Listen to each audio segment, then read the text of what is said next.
안녕하세요. 최규민 변호사입니다.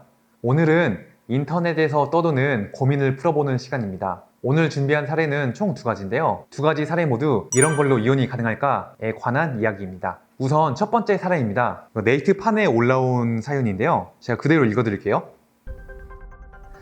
결혼한 지 15년 됐습니다. 작년 추석 명절에는 아프다는 핑계로 내려가지 않았습니다. 정확히 말하면 재작년 설날부터 1년 가까이 시부모님께 안부 인사를 드리지 않았습니다. 전에는 한 달에 한 번 이상 전화를 드렸죠. 왜인지는 여기서 이유를 밝히지 않겠습니다. 이번 명절에도 남편한테 내려가지 않겠다고 말을 했더니 남편의 대답은 이혼하자였습니다. 사례를 보면 일단 결혼을 한 지 15년이 지났네요.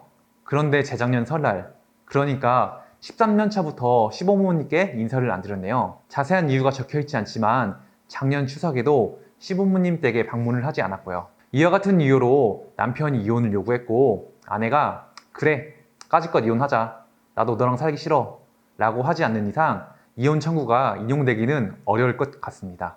먼저 알아두셔야 할 게 재판상 이혼을 청구하기 위해서는 법에서 정하고 있는 이혼 사유가 존재해야만 합니다. 제가 저번 영상에서도 말씀드린 것 같은데 민법에서는 이혼 사유를 6가지로 규정하고 있어요. 그중 제6호 이혼 사유를 보면 기타, 혼인을 계속하기 어려운 중대한 사유가 있을 때라고 적혀 있는데 다른 이혼 사유들과 달리 그 내용만 봤을 때는 어떠한 것들이 이혼 사유가 되는지 잘 와닿지 않으실 것 같아요. 또 내용만 봤을 때는 이에 해당되는 이혼 사유들도 무궁무진할 것 같고요. 여기서 제6호 이혼 사유와 관련된 판례의 표현을 그대로 빌려 쓰자면 부부 공동 생활 관계가 회복할 수 없을 정도로 파탄되고 그 혼인 생활의 계속을 강제하는 것이 일방 배우자에게 참을 수 없는 고통이 되는 경우 이혼 사유가 될 수 있다고 보고 있습니다. 법원은 기타 혼인을 계속하기 어려운 중대한 사유를 생각보다 엄격하게 판단하고 있어요. 흔히들 부부가 성관계를 맺지 않는 것도 이혼 사유가 될 수 있다고 알고 계시잖아요. 여기서 이 얘기가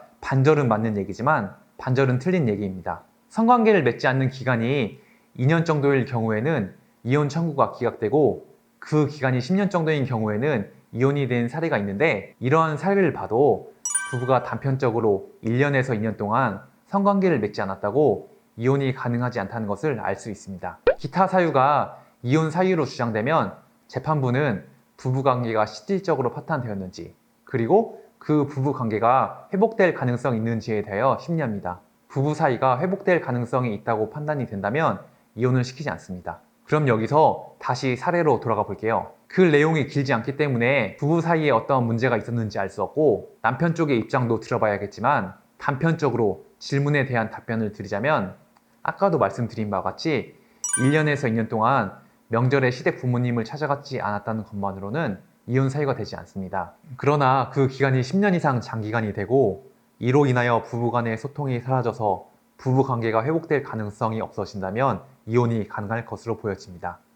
이 사연 역시 네이트판에 올라온 사연인데 글이 상당히 길어서 제가 요약을 하면서 읽어볼게요.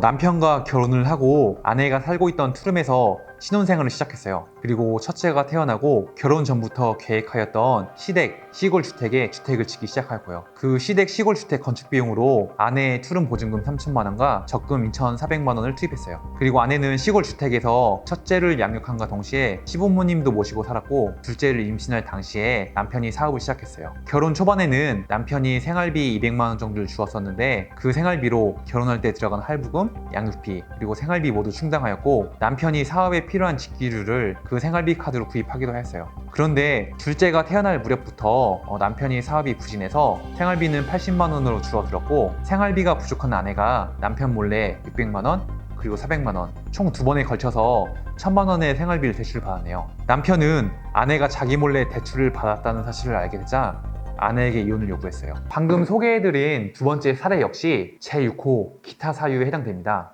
법원은 상대방 배우자 몰래 거액의 채무를 부담한 경우 기타 혼인 관계를 계속하기 어려운 중대한 사유에 해당한다고 보고 있습니다. 근데 제가 아까도 법원은 기타 사유를 상당히 엄격하게 보고 있다고 말씀드렸죠? 아내가 남편 몰래 대출을 받았다는 것이 남편 입장에서는 괘씸할 수도 있겠지만 아내 입장에서 살펴보자면 둘째가 태어난 상황에서 남편이 갑자기 생활비를 줄였기 때문에 생활비로 사용하기 위해서 돈을 대출받은 것이었죠.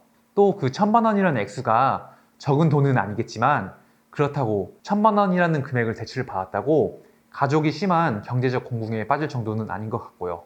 즉, 아내분은 대출을 받아서 이를 개인적인 용도로 사용한 것이 아니라 그 부부의 공동생활을 유지하기 위한 목적으로 돈을 대출받은 것이기 때문에 이런 사유만으로는 이혼 사유가 되지 않을 것으로 보여집니다. 오히려 아내가 몰래 대출을 받았다는 사실을 알고 난 뒤 남편의 행동이 문제가 있어 보입니다. 아내의 힘든 상황을 이해하려고 하지 않고 무리하게 이혼을 요구하며 강압적인 태도를 보이는 행동들이 아내의 입장에서는 부부간의 신뢰관계를 깨트리는 행동으로 보여질 것 같아요. 만약 남편이 이혼 소송을 제기할 경우 아내가 반소 청구로 남편에게 다시 이혼 청구를 하면 아내 쪽이 이자료를 받게 될 확률이 높지 않을까 생각됩니다. 또한 아이들 양육권 같은 경우에도 특별한 사정이 없는 한 엄마 쪽으로 지정될 확률이 높기 때문에 아이들을 양육함과 동시에 남편으로부터 양육비도 지급받을 수 있을 것 같습니다.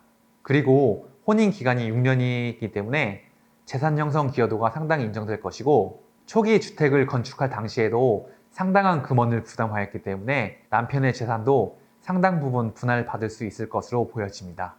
네, 오늘은 인터넷에 올라와 있는 사연들에 대한 답변을 해보았습니다.